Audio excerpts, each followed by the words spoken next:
Billy and I, for this record, which was, you know, a full-on slam and rock and roll song, which, with, you know, lyrics about hookers, you know, and it was just fun. It was like we got in the studio and we just started playing. I mean, we played like hard-ass rock and rollers, and it was great. And I remember when we got to record On Your Way Down, and Lowell said, "Okay, you're going to get the solo, but here I'm going to plug." You're going to go out of your old Vibrolux amp and I'm going to plug it into this Leslie Cat.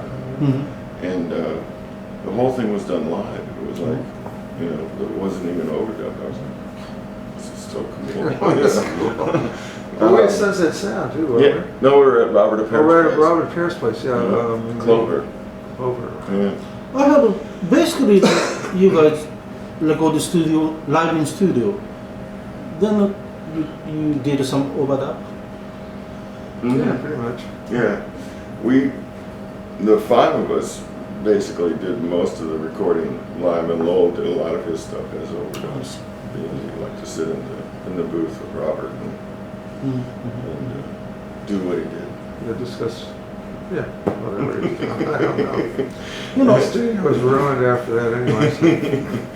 at this point, Lowell dominated songwriting. He wrote the most of the songs at this point. Yeah. After that, you guys. Although I think at first like more. Billy and Lowell wrote a lot of them together. Anyway, so when Lowell brought songs, you know, then you know brought to you guys, it's almost finished.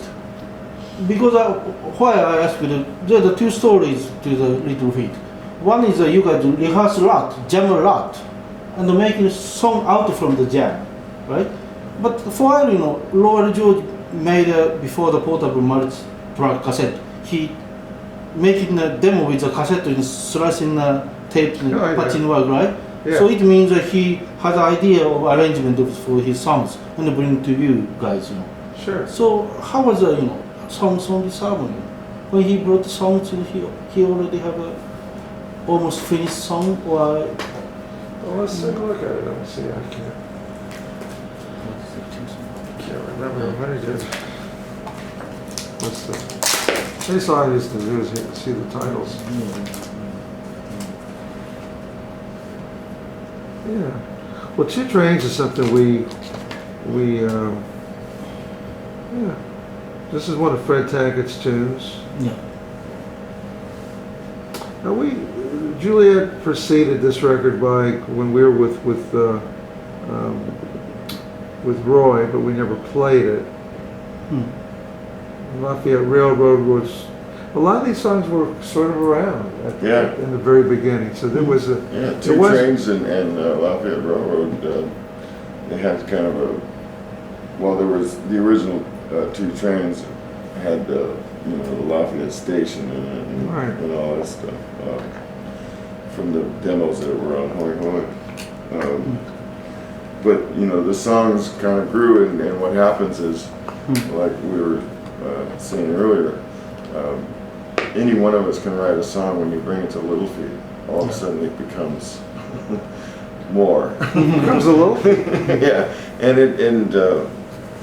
like Two Trains, Lowell had an original version of it that was on a demo that was on Hoy Hoy, and then he did another version that was on his solo record.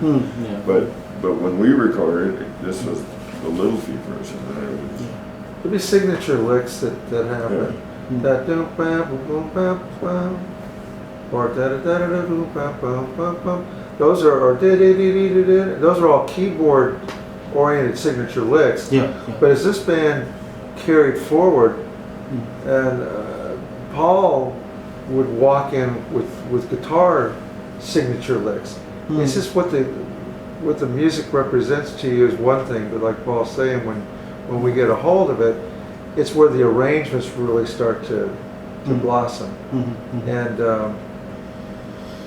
a band is not like, you got Bruce Springsteen, the E Street Band, or Bob Seger and the Silver Bullet Band, or whomever. I mean, those guys are bands too, but they don't have any real say in that group from what I can tell. Our band is more like the Stones, the Yardbirds, the Beatles, and whomever. I mean, that were really bands. You get that input as a session player. You know, we've all done it.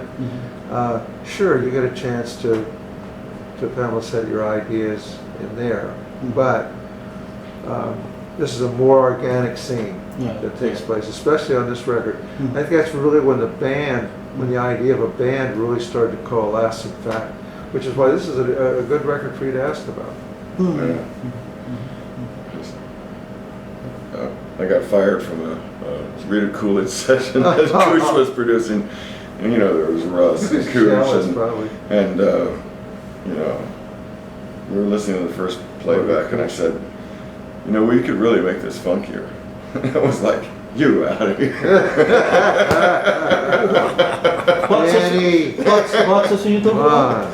It was a session that I was hired to play on with Rita Coolidge.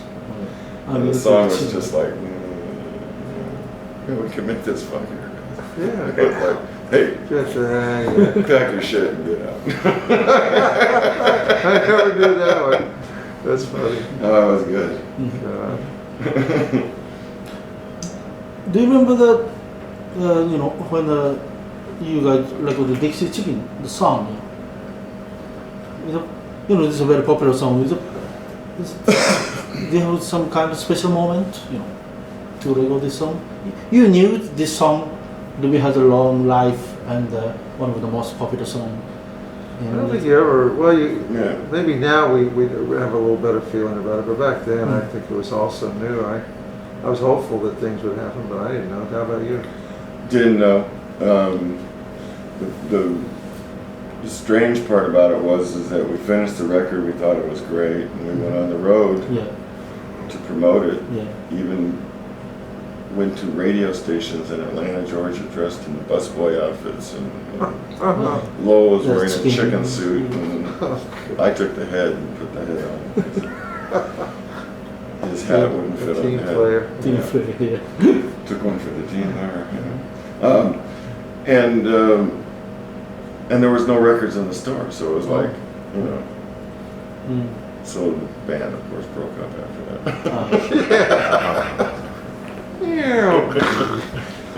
So high dive into 2 inches of water in a pool. It was an up and down situation.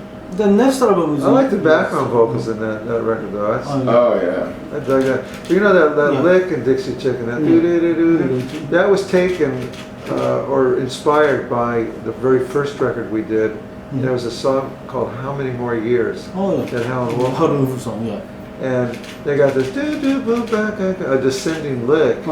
They played that kind of scale, and I thought, man, that's kind of cool. So when we were playing this song, I raised that 7th up to give it that kind of sound. So yeah, it's good. But I mean, just Richie Hayward too as a drummer. The feel he played on that track. We've tried to play, I mean, we've literally, with other guys that have wanted to sit in with us and want to play it, I'm not going to mention any names, they couldn't play it. Okay. And I one of the guys said, it sounds easy, right? He goes, yeah, but I said, it's a feel thing. Richie Hayward had that feel. And you can't teach that to anybody. They either have it or they don't. And so that was one reason, another reason we could play that. And certainly having Sam Clayton and Gradney on the low, and that rhythm section was just solid as hell. I mean, it was great stuff. And it still is. You know, I went to you guys' first Japan tour. You know. I was amazed by the rhythm, you know. For rhythm and Richie drums, you know, your rhythm guitar, you know, keyboard, you know. It's like a Dixieland band. You know, everybody plays off of one another. And like any band, the more you can, or the better you can hear up on stage, the better it's going to sound. I mean, not sound. I mean, it sounds good by virtue of that, but the better we play, and the audience becomes then more involved. we've seen situations where people like dancing up on tabletops and people going nuts. It happens to a lot of groups, but I'm proud that we can do that to people. I mean, when I went and heard Bob Marley in Los Angeles at the club up on Sunset, Roxy. the Roxy. People were doing the same thing, and I mean, I was up too. I mean, in New Orleans doing the same thing for Professor Longhair, but not every band can do that. You know, I mean, it's where it really gets you. I mean, that's the cool stuff. You know, Paul, your song High Roller, you know, we find in the box set, you know. Yes. You already submitted the song on this session. Oh yeah. And finally it appeared in the next 2 or 3 albums later. That song went through more changes than All you dream. So there are more songs, you know, you guys recorded on this album. It might have been. I don't There know. might have been. I Red can't Face, remember. Red I remember